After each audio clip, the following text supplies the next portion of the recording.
So, I've been looking forward to this season of Agents of S.H.I.E.L.D. for a long time. I think you all know why. So, because of that, I'm going to get straight into... I'm going to rephrase that. I am going to talk about Ghost Rider first, okay? It was awesome this season. I loved Ghost Rider. And, quick side note, someone I'd like to see with the Punisher, maybe? I don't know, that'd be really cool. Maybe Blade, if Blade ever enters the MCU. I don't know, there's just thoughts that ramble through my head when I think about those characters. But he was great, and surprisingly, well, not surprisingly, I mean, because Marvel do it all the time, and they do it so well, they spent a lot of time on the human side of the character. And we got a peek into his life. I really liked it. I liked the relationship between him and his brother. That was awesome. I loved that. The Ghost Rider himself was amazing. And I like the design of Ghost Rider, of his skull. It was really Mexican, I guess. I don't know. That sounds racist, but I promise you it's not meant to be like that. It's like the design of his skull when it's, flame on, looked like it was influenced by some sort of Mexican art or something. Yeah, because, and this is where I transition over to Johnny Blaze. Now, I know that Johnny Blaze is the original Ghost Rider, I'm pretty sure. I'm not too sure, okay, because I don't know that much about Ghost Rider. But I think he's the original Ghost Rider. And the design for him looks boring and American. So I guess that's a compliment. I mean, don't hate me, okay? I'm saying it's good, right? But I know that Johnny Blaze is the original Ghost Rider. Fine, I don't care. I mean, after Nick Cage's interpretation? Yeah. After Nick Cage's version of Ghost Rider, I think I'll stick with this one. Thank you very much. Alright, so this season is not without its problems, I'll say that. But this is leading to a positive thing. This season for me I only had one problem with this season. That's pretty damn good. I mean, when you really think about it, I've had more than one problem with previous seasons and previous shows in the MCU. This one, except Daredevil. I mean, I can't pick that one, but this one, and it's also the size of the problem. It really is a nitpick, okay?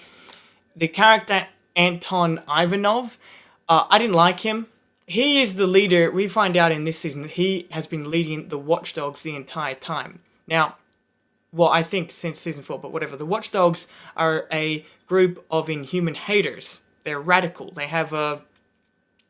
funded, all of that. Turns out they're funded by and backed by this guy. And I mean, the Watchdogs were fine on their own as a group, like a hate group for the Agents of S.H.I.E.L.D. to deal with occasionally. But to actually give them a leader, I don't know, it just seemed a little unnecessary. The character itself, Anton Ivanov, seemed a little unnecessary. That's the only problem. But in the whole scope of things, he's not actually the main villain. The main villain is Ada. So Radcliffe from season 3 creates a robot with artificial intelligence named Ada, right? And given past experience, with Ultron, she inevitably turns against humanity and decides to create her own virtual reality world called the Framework. And I'm not going to go into the details of what it's used for. You find out for yourself when you watch the season. But basically, she puts Coulson and the rest of the team in this VR world. But the thing is, with this VR world, the Framework, what has happened is certain choices or regrets in the past have been changed. So, for example, if you know Agent May's origin in Bahrain, I think it was Bahrain. I'm not too sure, so don't quote me on that. But anyone, her origin story when she had to kill a certain someone, So the example is that how that situation unfolded was changed, right? So that she didn't have to kill this certain someone. And when Ada puts more and more people into this framework, she has to change each person's choice in the past, or one regret or whatever. And it eventually leads to the world being taken over by Hydra. But it's not real. It's all in this VR fake world. So there's nothing to worry about there. But everything is different. And it was interesting seeing the difference between the real world and the fake world and la-di-da-di-da. I mean, of course, you're going to find it interesting. I found it interesting. But surprisingly, okay, I didn't expect it to go so emotionally, to go so emotionally deep. It really hits deep, this fake world. And I got to be honest, I haven't seen too many movies that use this premise, right? I haven't seen too many movies like that, okay? The only one I can think of is The Matrix, and I only could watch the one. I liked it, didn't like it that much, but... so, a couple of the things that I really liked that were different in this virtual reality world was Fitz turned out to be a evil prick. And I was blown away. He actually made a better villain than some other villains in previous seasons of this show. He was not the main villain of this season. Just remember that, okay? If you watch it. But he is like a side villain. And I was surprised at how good and scary he was. I mean, this guy's walking through hallways while kids are getting tortured and experimented on and chopped apart. I mean... And it's just his performance as well. I was so surprised. He was actually really good. And I want to see him come back. I haven't seen season 5. I think there's something with that. I don't know.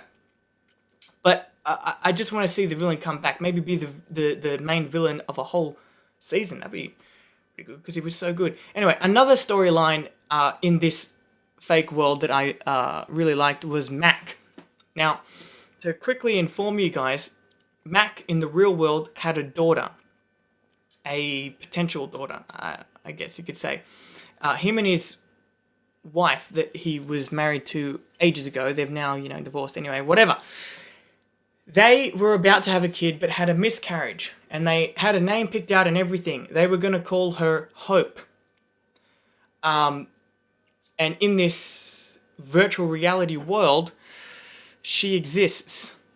Because that would be one of the regrets that were changed in this fake world. So that was really interesting, but emotionally effective, I will say. Effective. In the end, Mac has to make the very tough decision to choose to stay in this fake world with his fake daughter, essentially, which, honestly, fake daughter, that... Even saying that just is sad, but he has to decide between that and the real world where she actually never got to exist, basically. So, and I gotta say, that... I think I mentioned this in my Season 3 review. It's one of my two most... one of the two most emotionally effective moments in the whole show of Agents of S.H.I.E.L.D. so far that I've seen is Goodbye Bobby and Hunter and Mac and Hope, his daughter. These scenes, I mean, I don't know, man. They're so hard to pick which one. And you know what? I don't need to pick which one. This season, I have to say, stepped it up in ways that other shows like The Flash and I'll use just The Flash as an example. So The Flash, I love The Flash. I'm a huge DC fan, as most people I know would know that I'm a huge fan of DC, right? But I am consistently surprised by how much better Agents of S.H.I.E.L.D. gets with each season, okay? And I don't hate The Flash. I love it. I mean, it's the only CW DC comics show that I watch. I don't watch any of the others. I just watch Flash. So that alone should be a testament to how much I love it. But I gotta admit, Agents of S.H.I.E.L.D. just hits me in ways that other shows just don't. It's I don't know. Anyway, this season stepped it up for me, and I loved this season because of the ghostwriter, of course, but also the very emotional parts in the VR world storyline of the season. Anyway, I love this season for so many reasons, and that's it for this review. Yeah, that was abrupt, but I'm gonna see you in my review for Spider-Man Homecoming. I'll see you in that review. I cannot wait to talk about that movie because I love it so much, and it's so much better than The Amazing Spider-Man. Anyway, see ya!